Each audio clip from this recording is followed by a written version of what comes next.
welcome back to another episode of All Things Everything presented by Gulf Coast Smoke. My name is Alonzo. And I'm Sabrina. And this is episode 34. So today we wanted to talk about a few recipes that we've done over the past week. I want to bring something up, which is every time I have a recipe idea, well, maybe not every time, a lot of the times when I have a recipe idea, I'm not exaggerating.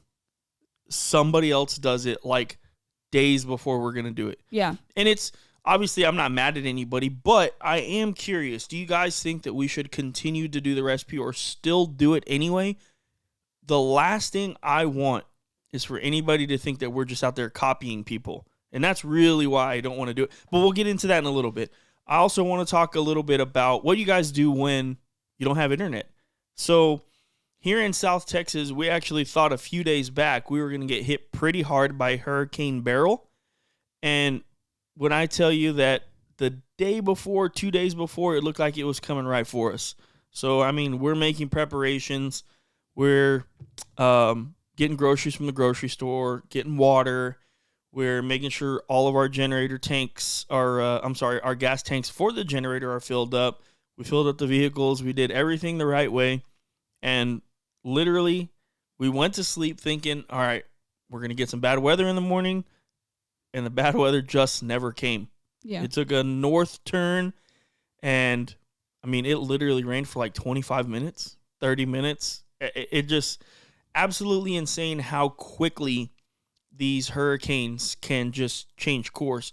So we do live in South Texas, and hurricane season is pretty big for us. Obviously, we hope that everybody in Houston right now that is being affected by Hurricane Beryl is doing okay. We have friends in Houston, and again, we're just hoping that you guys are okay. I know they've been without power for almost 3 days now? Probably something like that, yeah. It's crazy. It's crazy to think about. I mean, easily could have been us. I am grateful that we're okay, but also praying that everybody over there is okay. So, I mean, like I said, it was a really, really weird. It's not like I wanted the hurricane to hit us, but it's just really weird when you do get ready for something and then out of nowhere it's just not here. So the preparation for that did actually take a couple of our full day. So, I mean, we woke up Saturday, did the yard, cleaned the backyard, picked up all the debris that could have flown around. And then, of course, like I said, we did all the stuff we needed to do, and then nothing happened. So we kind of lost 2 days worth of filming there because we were preparing for what we thought was going to be a hurricane. So just a really, really weird, I don't even know how to explain it. It was just really weird. It felt really weird. Again, I'm glad it didn't hit us, but hey, hope everybody in Houston is doing okay. I know most recently they had a flood that affected them over there, and now the hurricane, which it's like, gosh, it feels like, they're not getting a break. But prayers to everybody in Houston. Hopefully, like I said, everyone's doing good.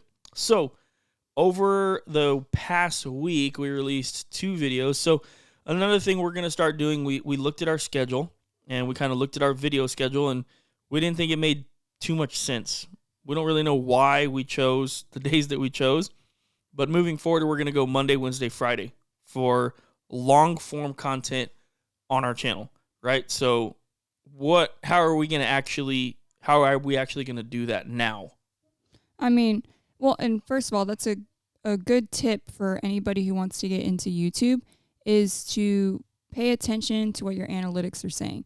Because for us, Tuesdays were a really good day for us to be posting. And so we stuck with that for a really long time.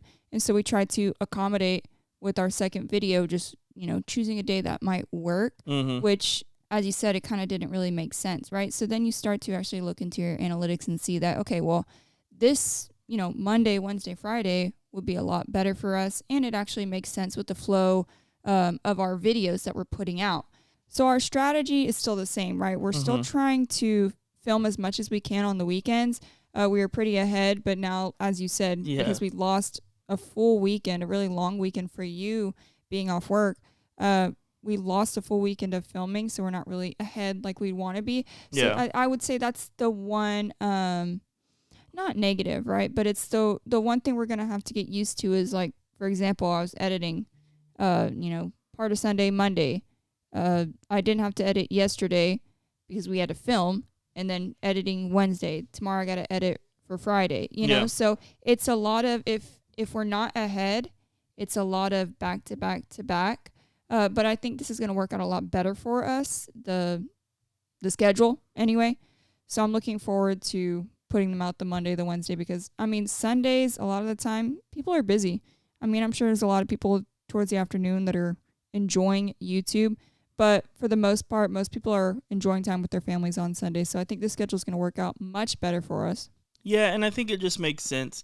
Monday, break, then break on Tuesday, Wednesday video, break on Thursday, Friday podcast, and then we'll do some fillers of, short form content in there, which I know we've consistently said that we're going to start doing, but it really, and I promise I'm not trying to make an excuse. It's really hard. Yeah, we have footage, but yeah, we have a lot of footage to do it, but we have one computer to edit on, and so our plan was you were going to do long form, I was going to do short form, and again, it's just almost impossible. It takes you a long time to edit these long form videos, and I've said it before.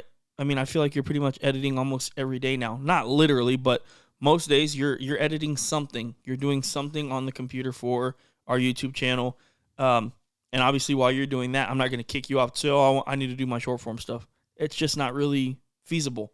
So we're working on. Believe it or not, I hate to bring it up. Hate to bring up the bad juju. Let me knock on wood. We have one camera that doesn't work anymore. We have another camera that's starting to give us lots of problems. Yeah. And we usually run 3 cameras plus a 4th Osmo Pocket 3, and like half of our film equipment is either out of commission or feels like it's about to be there. Yeah, our light stands are breaking. Yeah, I mean we use this stuff a lot, right? Yeah. And we don't buy cheap stuff either. Right. So I mean, even like our lights, right? They're $500, $400, whatever. I mean, we're not buying cheap stuff, but we use it a lot. Accidents happen. It's just kind of something that happens. So, I mean, for us to get cameras, it's not $50, $100. I mean, we're unfortunately talking about thousands of dollars for us to replace these cameras. So, for us to need to replace cameras coming up, and then maybe lighting, and then also like another editing laptop, which is not going to be cheap. I mean, let's be real. You're talking about thousands upon thousands of dollars. We've got 3 kids. We've got a mortgage. I mean, it's okay. We're not mad about it, but that's kind of why sometimes we're not able to move as fast as we want to, because, we're slowly climbing in our YouTube journey. And, even though it is frustrating, trust me, I wish we just had all the money in the world. That's just not the way it is. And we're completely fine with that. We're okay with the struggle. We're okay with the grind. But it does make it harder because I can't edit while you're editing. It's just not possible. And then plus a lot of the times, I get home from work and I've already been sitting on a computer all day or working outside. And it's like the last thing I want to do is sit in front of the computer again, which again, I'll do because I understand and this is what I want to do. This is what I want to make this work. But it's just not that easy. There's no excuse. But, these are just things that are literally actually happening. Well, that's the hardest. Sorry to interrupt. That's the hardest part about editing, I think, is being like stuck in a room in front of a computer. A lot of the times, just staring at a screen for hours can be difficult. Not necessarily like, oh, this is hard work, but it's difficult in the sense that everybody else is out, hanging out in the living room, right? And then you're stuck sitting there, working. No, and I mean it is. It honestly is kind of weird. Like even on my days off, right, are typically your days on. So I'll be in the living room watching TV with the kids or doing something. And believe it or not, there's actually nothing I can do to help you. I mean, you're in here working on the video by yourself, but it's like, then we're secluded, you know, but, and again, I get it, and we talked about it, literally just was it yesterday when we filmed the Weber Smokey Mountain video, which actually, if you guys haven't, go back and watch the Weber Smokey Mountain video. We made a video where we give you our 5 top tips for using your Weber Smokey Mountain. So we've been using Weber Smokey Mountain for a long time. It's one of the first cookers that we bought when we moved into this house. So I believe it went pellet grill, kettle, Weber Smokey Mountain.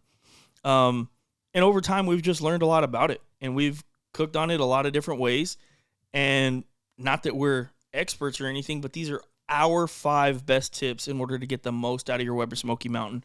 I think you guys will really enjoy it if you want that smoker or you have that smoker and you're just looking at different ways to use it. So check that video out. It's up on the channel right now. And where was I going with that? Oh, you were talking about how yesterday we were talking about. Yeah, yesterday we were literally talking about it. We were talking about like, hey, are we going to film today? And you're like, you tell me. And I'm like, well, and we were kind of going back and forth. Like I could tell, and I'm pretty sure you could tell, like we didn't want to do it. We really didn't want to do it. But then I texted you, I was like, hey, look, I'll do whatever it takes to make it. So let's just do it, And then afterwards, we started doing this thing at dinner where, and we need to do it more, but we've done it a couple of times already where we ask the kids, hey, what are you thankful for? This has nothing to do with religion or anything like that. We're just literally trying to, and we are Christians, but this has nothing to do with religion. We're just asking the kids, hey, what are you thankful for? And the first time, like, they didn't really, I don't know, they're kind of shy about it. But then yesterday, they started telling us things they were thankful for. And so then you said what you were thankful for, and I said what I was thankful for. I said, I'm thankful for people that motivate me to keep going. So like yesterday, Chance, it was kind of, timing is weird. And I'm one of those people I always tell you, everything happens for a reason, and I think everything's a test. So yesterday, obviously, I didn't really want to film, but I knew we needed to. But out of nowhere, literally out of nowhere, I'm not exaggerating, like there was no text before. It was a random text from Chance, and he said, I love you and I'm proud of you. Just random as hell, right? And I texted him back, and I sincerely meant it, and I sincerely mean it every single time. I was like, bro, there's nothing to be proud of. Haven't done anything yet. There's a lot more to do. And he said, that's exactly why I'm proud of you, because you have that attitude. And then that kind of got me like, all right, yeah, we got to do this shit. Like, we have to film today. There's nothing else to it. We have to film today. We have to go for, not that it's a bad thing that anyone's proud of us, right? But for anyone to be proud, like, I got to give them a reason to continue to be proud. At the end of the day, if this doesn't work out, it's okay. We're working as hard as we can, and we're trying as hard as we can. And this is still a lot of fun. I'm still having fun doing this. Yes, there's days when I'm tired from work. So yesterday, literally Spectrum was like down in Texas. And we use business Spectrum at work. And so I'm an IT guy. We had no internet. Everybody's calling. When's the internet going to be back? Can I go home? I'm like, okay, number one, I don't make those calls. Right? We won't get too much into work. So it was just not the best day. But I felt really happy and proud that we got the video done. And I felt good about the video. I felt like it was a quality video. I felt like it was lacking nothing. I had the right energy. I felt like we got everything done the right way. So it's very fulfilling when we're able to push through and do these things because, kind of like, again, some of our friends that had a barbecue right once said, what was it? Oh, yeah. I can't remember the exact quote, but enthusiasm is easy. I think you sent me a picture of it. Yeah, I sent you a picture of it before, but like basically what it says is it's really easy to do things whenever like you're in a great mood. It's really, really simple. It's really, really easy. And I'll look up the quote. I'll look up the quote as well because I know I sent it to you. Hold on. Sorry for everybody listening. Got to scroll through all of the back and forth thumbnail pictures. Yeah, with the thousands of thumbnail pictures that we send back and forth. But, it's just, like, again, the way things, okay, right here. Enthusiasm is common, endurance is rare, right? So we heard that from our friends that had a barbecue, right? And it's true. Man, when things are going good, it's real easy to be on point. It's really easy. Man, endurance is rare. So, like, when you don't want to do it, that's exactly when you have to push harder. And, again, I feel really good about what we're doing. We have taken a step back, and we're pretty honest with ourselves. Like, we know, we look at some videos, and we're like, we probably could have done that better. We know that. We're cool with that. But, man, again, I'm really glad that we got that video out. So go check it out. Hopefully you guys enjoy it. I know a lot of you guys really enjoy when we put out Weber Smokey Mountain videos. I think some of the tips are simple, but the way that we look at it and the way that we think about the Weber Smokey Mountain is now we think of it as like a complete cooker. You can do everything on it. You really, truly can. And that's one of the things that we really wanted to showcase in this most recent video because we have showed that in the past, but we kind of wanted to show a little bit more in depth on why we feel that way about our cooker, why we removed the water pan, how you can turn it into a grill. So if you guys are interested in those things, go back and watch that video because those are literally few things that we talked about in the video. Well, I think one of the reasons why people like videos like that so much is because no matter what age you are, what year it is, there's always going to be somebody who is new to barbecue. For sure. Right? There's always going to be a first timer for a kettle, a first timer for a Weber Smokey Mountain, first timer for a drum. So I think, even if we put out, videos like this before, there's always going to be somebody new who's looking for these tips. For sure. So I think it's really helpful to, update our techniques, right? Yeah. And I think when it comes to just starting a pit, that's like no matter what pit it is, that's the one thing that people are really, really trying to learn because it's charcoal and it's fire, right? So I think a lot of people maybe overcomplicate it. Yeah. But it's really, like, when you break it down the way you did, it is really, really simple. Yeah. And I think also a lot of people, I want you guys to realize or understand that a lot of the things that I've learned are literally just like, Trial and error. Yeah. I mean, like, hey, I'm going to throw a stick of wood in there today. Oh, snap. That actually worked really good. And I got great flavor from that. So, like, why don't we find a smaller stick of wood and throw it in there? So, basically, you can just take your B&B kiln-dried wood, and we have, like, a little wood. What is that thing called? Like, where you put the wood in there and you just... It's a wood splitter. Yeah. Whoa, duh. So it's a wood splitter, and you can just cut it to small little sticks. Yeah. They're probably about, 12 inches long, and, I mean, they're really not that wide. It's a small stick. Yeah. You can still use it for your offset if you have a smaller offset, but it's perfect for the Weber Smokey Mountain. It fits in the charcoal basket at the bottom, and we've just found it gives really good flavor. And again, honestly, the reason we do that and we find these things out is because, like, I don't have chunks today, Right. but I got sticks, so let me just chop it up. And then I was about to chop it into a chunk, and I'm like, why don't I just throw the stick in there and see what it does? Right. And it works perfectly because I don't want to say that we've trademarked, but, like, I've been talking about this double burst method that I do, and I don't know if I still don't know if I like the name, right? But basically, again, what I'm trying to do is I'm trying to get a burst of flavor in the beginning, and then it's just going to be a consistent cook, and then towards the end, you get that last bit of smoke flavor, and then that's it. So I just, a lot of it's trial and error, and a lot of it I really think works really, really well. So I did used to use the minion method.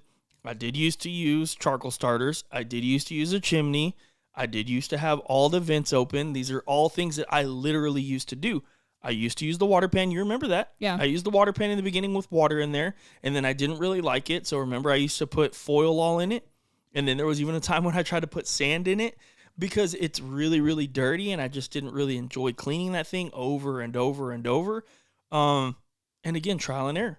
Then we started using drums, and we're like, the Weber Smokey Mountain is shaped pretty similarly to a drum. Why don't we run it in a similar way? It's not the same cooker, but you can run it in a similar way, and I really just love the flavor that you get off of the Weber Smokey Mountain. So, like, even the steaks that we made the other day on the Weber Smokey Mountain in this video, I mean, they had a great wood charcoal flavor because when we were searing them, we were literally searing it over a piece of post oak, and it was just delicious. So I have just so many things that I love about the Weber Smokey Mountain, but these were my top 5 best tips in order to get the most you can out of your Weber Smokey Mountain for sure. I think that's what makes the Weber Smokey Mountain so good too, is it, like we've mentioned before, the versatility of it. If you're looking for a pit that you can use for multiple things, it's the perfect one. Yeah, at a good price, especially if you're a first time barbecue smoker, whatever, pit master. Like you said, you can use it. You can take it to comps and use it. Yeah, I've seen a lot of people do. You can use it to do long smokes in the back. And you can do things hot and fast. You can make it into a kettle like we did in that video because, I mean, shoot, we made the poppers and those cooked pretty quickly. Yeah, and then 35, 40 minutes, not long. And then all we had to do was take off the middle piece and then turn it into a kettle, essentially. So, you can use it. You can apply it in many different ways. And again, even the way that we found out that the kettle lid fits on top, it's like, it's like one day we're just trying to grill something, and I'm like, 22 inch. Mm-hmm. Hey, let me see. And all you literally saw me that day when we figured this out. I literally just went and grabbed the kettle lid and we put it on top, and like we both kind of like smiled. We're like, holy crap, like this actually works. So a lot of it's just trial and error or just randomly thinking of stuff off the top of the head, and it's just fun. I'd be interested to see if the rotisserie attachment works on that, because we've tried it on the Weber Smoky Mountain, like on the main body of it, and it doesn't work with that lid. Yeah. It probably would. Yeah, it would probably work if you just put the regular Weber kettle lid on it. Yeah, you're probably right. And again, that just gives you guys options. So like, let's just say you don't have the money to buy a Weber Smoky Mountain and a Weber kettle. Hey, that's fine. Get a Weber Smoky Mountain only. Get the 22.5 inch. Yes, I understand it's a lot of room for smoking stuff, but if you're going to utilize it as a grill, it works perfectly. And we can test it out. We can see, does the rotisserie attachment fit on a Weber Smoky Mountain? And if it does, think about that as well. And you guys don't have to light as much charcoal. You could put some bricks or something down there to make it for a smaller charcoal basket for a longer, lower smoke. The sky's the limit. That's what I'm saying. Even as we're talking right now, we're thinking of more ideas.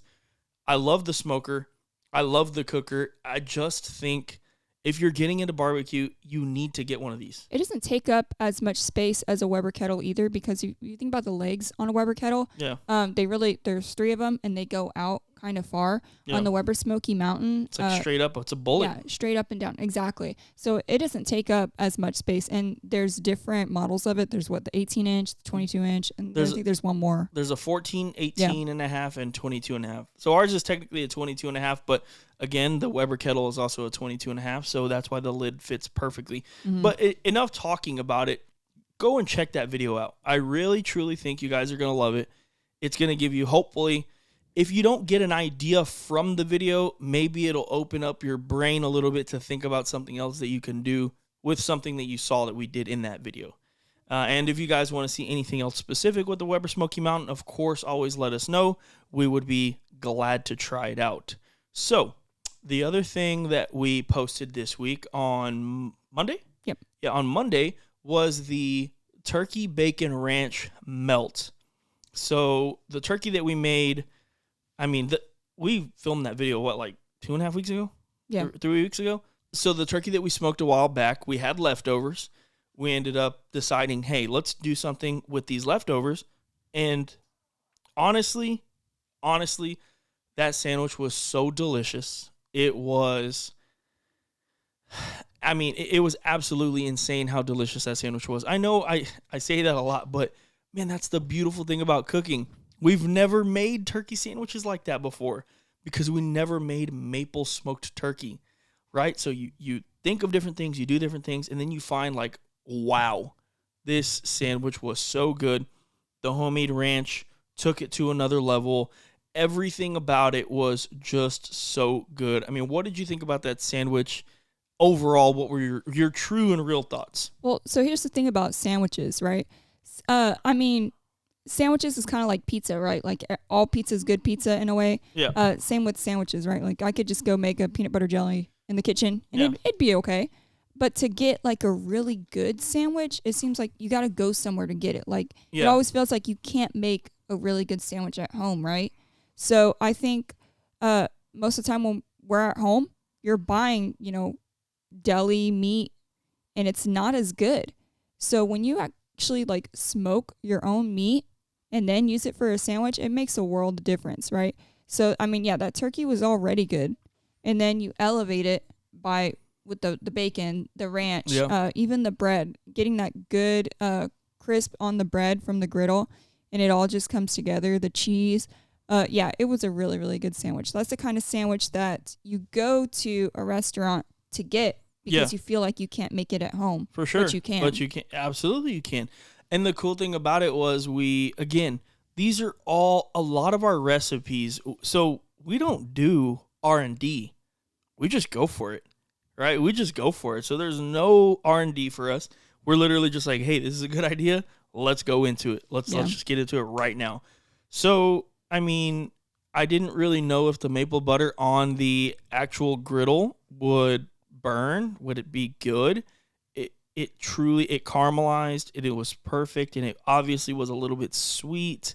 But there was enough saltiness from the bacon, the tomatoes, the pickles, the salt, like everything just came together so well. The ranch was nice and I was going to say sweet. No, it wasn't sweet. It was like savory and a little bit, that lemon juice just gives it a little bit of twang, but like, you know what ranch tastes like. It's delicious. And so let's talk about the ranch though, because ranch seems like one of those things that's like, man, you can make that homemade? For sure. Like most people don't really realize, right? Yeah, but I mean like it's okay, there's nothing wrong with like Hidden Valley Ranch, for example. I love it. I think it's absolutely delicious, but this is different. Okay, it is different. You're going to get that more of a restaurant feel with your ranch dressing, and I do think that it's like so easy, and it just elevates the food so much. Like I said, if you guys don't want to, go get some Hidden Valley. Hidden Valley's fire. I absolutely love it.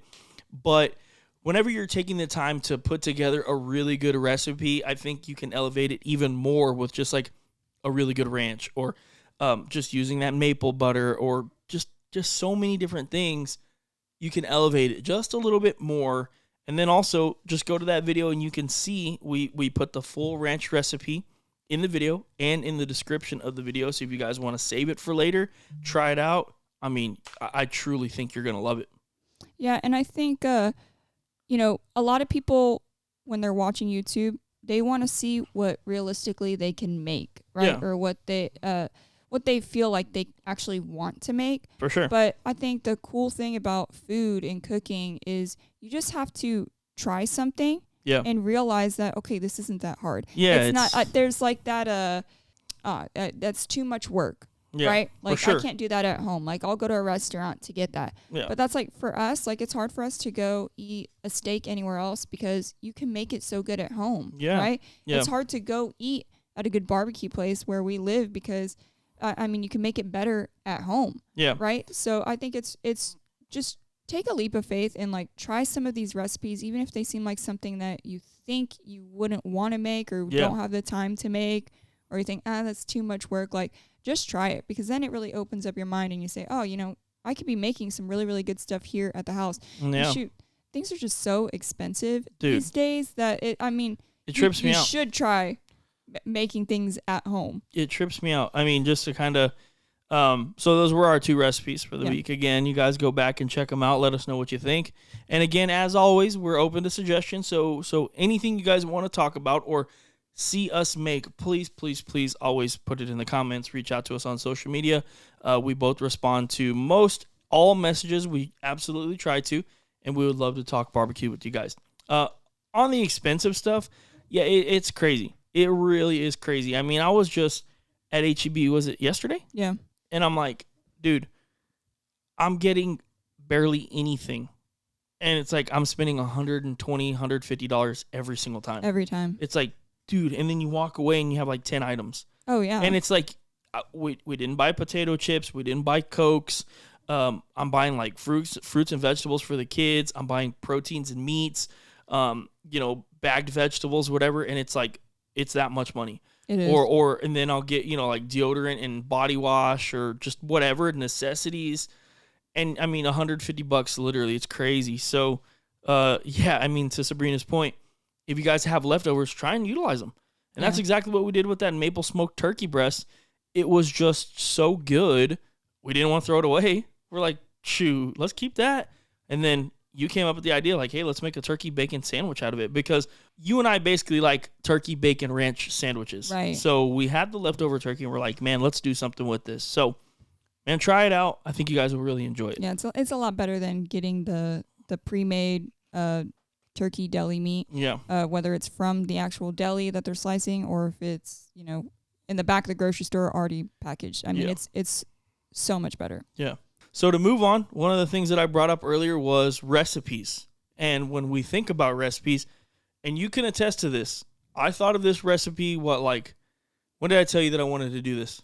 Like just the other day. Yes. I mean, it has for sure been within the past week, but if I had to guess, I probably told you like 4 days ago. At most 3 days ago. Yeah, at most 3 days ago, whatever.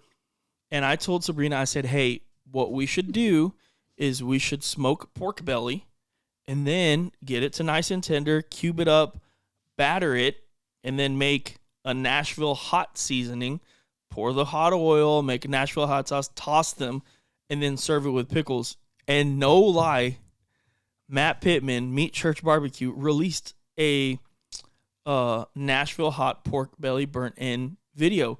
And obviously, like, we have no problem with Matt Pittman, right? But it blows my mind how that happens. How many times, being genuine, how many times do you think that that's happened to us where we come up with an idea and literally within the next week or the next day, 2 days, somebody released a video of the same exact topic? Oh, more than 10. More than 10 times. And I'm talking like, you feel like, okay, this is a great idea. This is a great idea. Now, again, we have zero problem with Matt Pittman. It's not like this dude read our mind or anything like that because we didn't put it on social media or anything. There's no way. My question to you guys is, would you still want to see that recipe from us?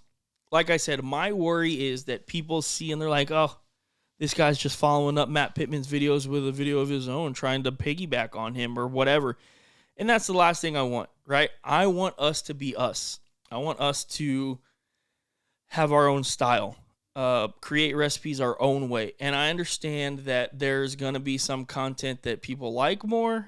They don't like it all. They love it, whatever. It's all over the place. And I understand that.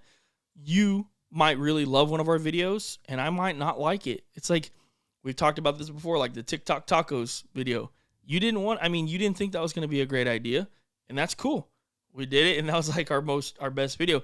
But there's also been videos where I'm like, man, I just didn't really like that one. You're like, no, it was a good video. I really thought it was a good one. And like, it does pretty good for us. So we all have different mindsets when it comes to videos and what we like to see.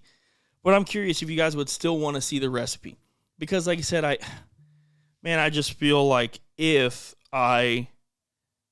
we did that recipe and we posted that video, it's like, it looks a little shady, right? Well, and, we actually had this conversation one time with Malcolm and Rochelle Reed, because this is, like we've mentioned, this has happened many times. For as long as we've been doing YouTube, right? Yeah. So, and Rochelle even said, like, just still do it. Go with it. She's like, because when you think about it, especially with recipes, all it takes is tweaking one thing and it's a completely different recipe. Yeah. Right? Now, I think it's still important to say, like, for example, you didn't get inspiration from Matt Pittman about that. That's something you had already thought about. But if you saw that video and you said, oh, hey, Matt Pittman did this and this looks really good. Yeah, I mean, I think it's worth saying, like, hey, I got this idea from this, right? If you're going to make something specifically because somebody made it, right? But like the steak cake. Right, a long time ago, we did a steak cake video, and we literally got the idea from Max the Meat Guy. Yeah. And the oxtail video, and we got that from LES BBQ Sandwiches. I love that guy. And people in the comments are like, oh my gosh, you're trying to be less. I'm like, dude, did you watch the video? Yeah. I literally credit him. I'm like, hey, Les has been making oxtails. They look fire. We've made them in the past before, but we want to make them again because Les makes them look so fire. And we love what he's doing, and we're trying to get that candy red. And it's like, but that's also why I get a little nervous, because still people in the comments like, wow, this guy's trying to be less. Wow, those aren't candy red. Wow, this is a shame to less. I'm like, dude, I literally took like 45 seconds out of the whole video to give him props. Like, he's the oxtail king. I'm not trying to be that. I am saying he inspired me to make this. Yeah. Like, literally, he inspired me to make this. That's all I'm saying. It's nothing more than that. So people are going to hate. They're going to find something to nitpick. No doubt. Always. No doubt. And so I need to get over that part of it, right? But, I mean, you know this, and I've said this on the podcast. I've said this in a lot of places. I still read every comment.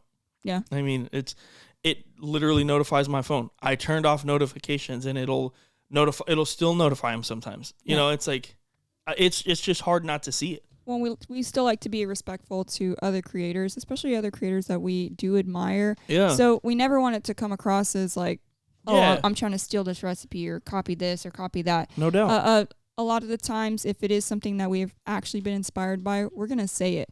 But if it's an original idea that we've come up with, even if it's not original, out there on YouTube. If it's an original idea that we've come up with, yeah, we're still going to try and go with it. And we always try to make it unique to us, make it Texas style if it wasn't originally, you know? So I don't think there's anything wrong with it, but yeah, there's always going to be somebody who's going to find a way to make it seem like we stole the idea or something. Exactly. But yeah, this happens so much. It happens all the time. Like literally it happens all the time. And it blows my mind. But well, and then what happens is you start seeing everybody else doing that video anyway. Yeah, everyone else does it anyway. Yeah. And we've talked about this before, like, okay, does the whole world know that something's about to be like the popping thing? Yeah. Or what? Because we'll see a lot of creators that do something very, very, very similar. Yeah. So that's a good point. I mean, maybe we should still do the video. Because I haven't watched his video yet, but I saw it come up on YouTube and then I screenshotted it and sent it to you. And I was just like, wow, I cannot believe it. Yeah. And again, shout out Matt Pittman. Dude is absolutely killing it. We admire what he's doing for YouTube barbecue and all that stuff. I mean, we're not here to hate on the guy. It was just a situation that came up and it was just like, wow, how does it happen like this? Yeah. And it's happened so many times. And then what we do every single time is we pivot and we go away from it. We have never followed up and actually done one of these recipes. We're like, well, we're not going to do it now. Yeah. Because but I also think that's kind of like part of the stubbornness that I have. For example, it's like, no, I don't want to copy anybody. I want to try and make it our own. Because in the very beginning, I mean, there was comments sometimes that were like, wow, you're trying to be just like Malcolm Reed and Matt Pittman. Pittman, sorry, geez. You're trying to be like Malcolm Reed and Matt Pittman. And it's like, man, obviously I watch them. And Malcolm Reed's the reason that I wanted to start YouTubing. But I wasn't really trying to be like them. Like, it's not like I made a conscious effort to be like Malcolm. I think I was just watching him. I wanted to have a successful channel. And so, like, naturally I was coming off or, like, trying to put out the same vibe that he did. But I do think we found a lot more success now that I'm just who I am. You know? Yeah. And here's the thing with YouTube. There's going to be times where you have to make the decision of putting out what you want to put out or putting out what's trending. So there are going to be times where you see everybody doing something and it would be almost a dumb idea not to do it. Right, because that could be something that's trending that everybody wants to see. And so for people who don't do YouTube, it might seem like, why is everybody doing the same thing, right? They're all just copying each other. But it's also a strategy when you're doing YouTube. So for those of you who are interested in doing YouTube, you do have to pay attention to trends like that. Yeah, and I mean, when it comes to YouTube, it really, to be honest, Sabrina and I really didn't start looking at YouTube like this until maybe like 6 months ago.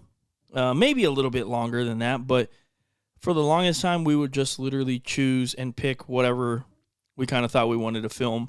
And now we try and kind of look at what's going on out there. We try and not necessarily look at recipes, but see what types of proteins people are cooking that are hitting. Maybe chicken, maybe beef, maybe brisket, picanha, whatever. And we'll try and find a recipe that fits close to what's going on out there for sure. Because I think we'd be silly not to, right? That's just how it works. And we all gather inspiration from each other. I guarantee it. I'm not saying that any big YouTubers ever watched our video and thought like, oh, I got to copy them. But I guarantee you somebody at some point has watched one of our videos and gotten an idea. And we say this all the time. That's what we want. Right. I don't even care. Yeah. I don't even care if it's the biggest YouTuber in the world. That's what we want. That's why we're doing this. Yeah. That's why we're putting content out. Like, there's nothing wrong with copying or doing exactly what we're doing. That's why we're making videos, right? Like, if anything, it's flattering to us. Like, you trust us enough to try a recipe. One of the things Sabrina and I love the most, and we talked about this before, we post a video, and within a day or two, people are posting like, oh my gosh, tried this. It was so incredible. You have no idea how good that makes us feel, right? We don't do this to feel good, but man, you have no idea how much that means to us because we do put our heart into this, right? And to know that you guys are interested enough to say, hey, I want to try that bean recipe or I want to try that Oreo cheesecake recipe or whatever, man, it just means a lot. Yeah, for sure. That's the whole reason why we do this is to inspire somebody. For sure. Now, yeah, we're not saying, hey, go start a YouTube channel and film it doing the exact same thing we were doing. That's completely different. But our point and is, that's why we don't want to do that to people. Right. So when Matt Pittman's releasing a video, we're a little hesitant to say, oh, we're going to release the same video the same exact way. But again, I haven't watched his video. I don't know how he did it. I'll watch it tonight. And if he didn't do it the same exact way that I had it in my head, we'll still do it. Yeah. But the whole point of what we do is to inspire people to go out there and cook. For sure. Go in the backyard and cook with your family. Get outside, make some good food for people that you love, and watch them enjoy it. Exactly. Let them enjoy good food that you made, and then everyone can say you're a badass cook if that's what you want. Me, honestly, like I've told you guys this so many times, I'm not a pit master. I'm not anybody special. I don't cook the best. I don't want to cook the best. Man, I just love to cook. And I'm sharing what I know with you guys because, as it turns out, when you cook all the damn time, you get pretty decent at it, right? Like that's just how it goes. And so that's really all that it is, right? We've gotten decent at it. We're still there's so many people out there that cook food that looks so incredible. Like honestly, Grant Pinkerton. I watched that dude's shorts in his videos, and I've seen his restaurant, and I've eaten at his restaurant, and his food to me is incredible. And people like that, that's a pit master, dude. Ernest Cervantes, these guys that you go to their restaurant, they cook incredible food. Mm-hmm. They do, they're pit masters. I'm not a pit master, dude. I'm a guy that cooks in his backyard, but I'm here to let you know that you can cook great food in your backyard too. And hey, if it ever turns into I want to start a food truck or a restaurant or whatever, man, go for it.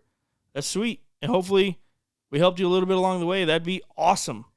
But I mean, again, we put this stuff out there so you guys can kind of learn from us and just find different ways to barbecue.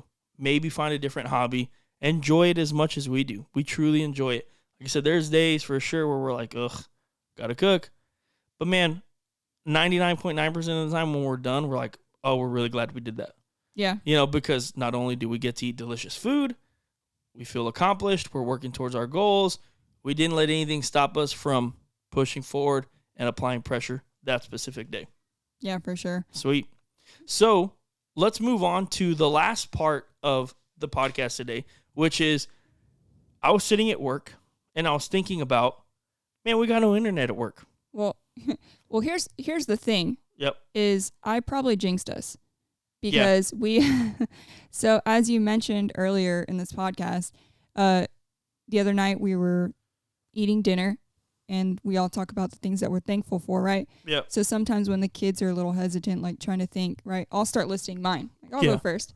And so I go on with all mine, and then I try to end it, making the kids laugh, not take it too serious. Yeah. And I said, and I'm thankful that we don't have Spectrum and that our internet isn't out like everybody else. Yep. Yeah. So today, okay. So yesterday, Spectrum had no internet. I believe something throughout all of Texas, right? It was a horrible day at work because of that. Anyway, fast forward to today. I mean, it didn't happen that long ago. It's been maybe 3-4 hours? Yeah. We have no internet now at our house, right? And so then I got to thinking, man, what do people like to do when there's no internet? Now, granted, I'll start this off by saying we got a few that we maybe can't say on the podcast. Yeah, but you can go check them out. A few comments that we may not talk about on the podcast. I'm sure you guys know where I'm going with it. We had a good laugh, but a few comments we won't talk about here. Go check it out on our Facebook page. But I literally just said, what's your favorite activity to do when you have no internet? And we got a couple really funny ones. Brian Fox says, check my phone until it comes back. It's yep, I feel you on that, bro. Switch to cellular. Switch to cellular. Go and watch YouTube or whatever. Chris Flanagan says, ask myself why I ever switched to Frontier. Oddly enough, he lives down the same street as us. Oh, so really? If he has Frontier, he knows exactly what we're experiencing right now. Pablo Kovar said, gazing into the sunset while asking myself if the internet will ever come on. So it's it's so funny because we are truly reliant on internet these days. Oh, yeah. For just about everything. Yeah. I mean, you and I, we run an e-commerce business. But so like, yeah, we have a YouTube channel and everything. And this is the funny thing, we talk about it sometimes. It's like, dude, no, like we actually have a business. Like, Yeah. we just want to make YouTube videos, but what comes with it is now we have a line of seasonings. Well, we had a line of seasonings really before, but anyway, we have a line of seasonings. We're growing. We have to ship out to these people. We have to go here. We have to do this. We have to send invoices. I mean, we can't do that without internet. Yeah. Well, even today. Well, yeah. Today we were trying to put out the video, which today is Wednesday for us, but if you're listening, it's Friday. But yeah, today we tried to, we had our video finished, but we need to do thumbnail. We need to do descriptions, titles, all that stuff. So you get to where you have to connect your hotspot to the computer just to try and get things finished. Yeah. So, yeah, I mean, we're reliant on it. It was a struggle, but we got it. We got it done. We got it done. But Aaron Briscoe says puzzles, board games, and books are a solid go-tos. Okay. For sure. I mean, we like board games as well. We haven't played one in a while, but we do like board games. Julia D. Morrison says, take a nap. That's a good one. Hopefully wake up and that internet's back on, right? Zach Katz says, run some Yahtzee. We love playing Yahtzee, me and the guys. So we play Yahtzee like a lot. And yeah, that's a perfect one with no internet. Timothy McKinley says, using the network in my phone and getting online. This is kind of like what we talked about a second ago. We used our hotspot on our cell phone and we were able to get Wi-Fi and finish up the stuff for the video today. Richard Buddy Howell says, crank up the generator and sit in front of a window unit while my freezers charge. So I think that's like a no electricity answer. But nonetheless, yes, if you have no electricity, definitely crank all that stuff up. Yeah, if you got no electricity, you got no internet. Yeah, for sure. Yeah. Sean Stuckey says beer. That's all he answered was beer, so I'm sure he likes to drink a good amount of beer. Roland Vasquez says, calling AT&T to set up your new plan. Yeah, probably necessary. Maybe necessary if you keep having internet issues. Michael Jeffrey, this is one of them that we're talking about. I'll say this one. Maybe she's in the mood. Hopefully she's in the mood, and that's all I'm going to say. So, yeah, we had some good laughs on a few of these. Raul Villanueva says, chill in my backyard or use my PS5. Hey, PS5 is a good one. I mean, the kids were playing video games when I got home, so, yeah. Joshua Hodge used the Starlink for internet.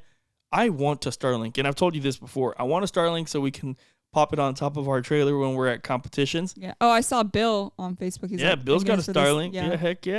Heck yeah. Lynn Marks says sleep. Another thing that we talked about is a great one, and like I said, hopefully waking up to some internet. Yeah. And like even us, we don't have cable anymore. Yeah. So we use Hulu with live TV and we stream. So like we literally can't do anything without the internet. It's crazy. Yeah. I couldn't even get into our garage with my phone today because we had no internet. Yeah. And I couldn't use my Q app, right? Anyway. Jeremy DeBose says, depends. If I'm at work, I get on my computer and search for something in Google and jump my little dinosaur ass off. So if you didn't know, you can go to Google and you can actually play like a little 8-bit looking dinosaur game. Really? Pretty cool. Yeah, Chance Vernon says Nintendo Switch. That's a good one. The kids were literally playing their Nintendo Switch when I got home. Reader Puzzles, again, a great one. The best one of all, Sean Cantu says, watch your videos from my phone. Yeah. I'm like, that's the greatest response of all. So as long as you have cellular, you can still watch your GCS YouTube videos. And, like I said, it just got me thinking, like, man, what do you do? What do you guys do when you have no internet? It's funny because I don't feel like it was that long ago when we were kids, right? And I remember being a kid and like not being dependent on the internet, right? Well, yeah. Like still being able to do pretty much everything, get on the computer. I mean, only do certain things, right? Like even just playing solitaire or, Minesweeper.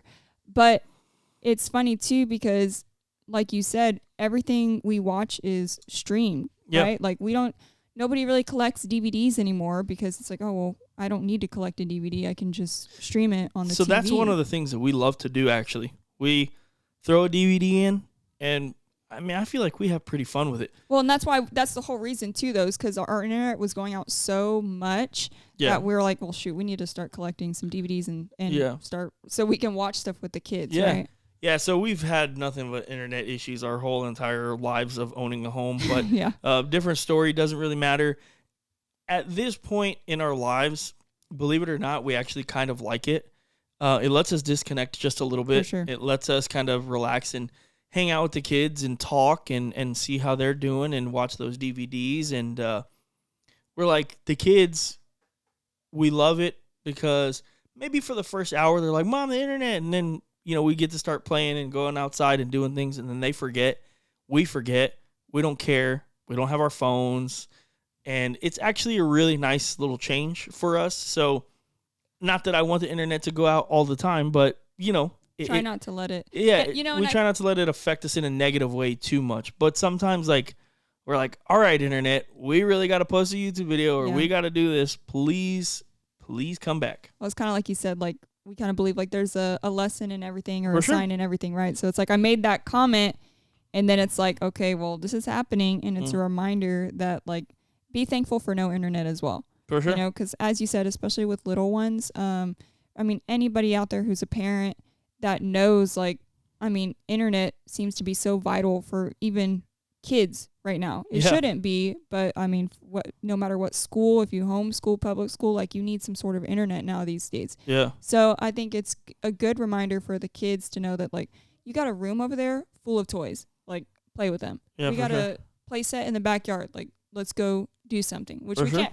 Out of all days, today it was pouring. Yeah, right? it was like pouring. no rain from the hurricane, but just a random day. It was pouring today, so can't really go outside today. But yeah, there's all these other things that we could be doing, besides sitting there on your tablet or your phone. For sure, no doubt.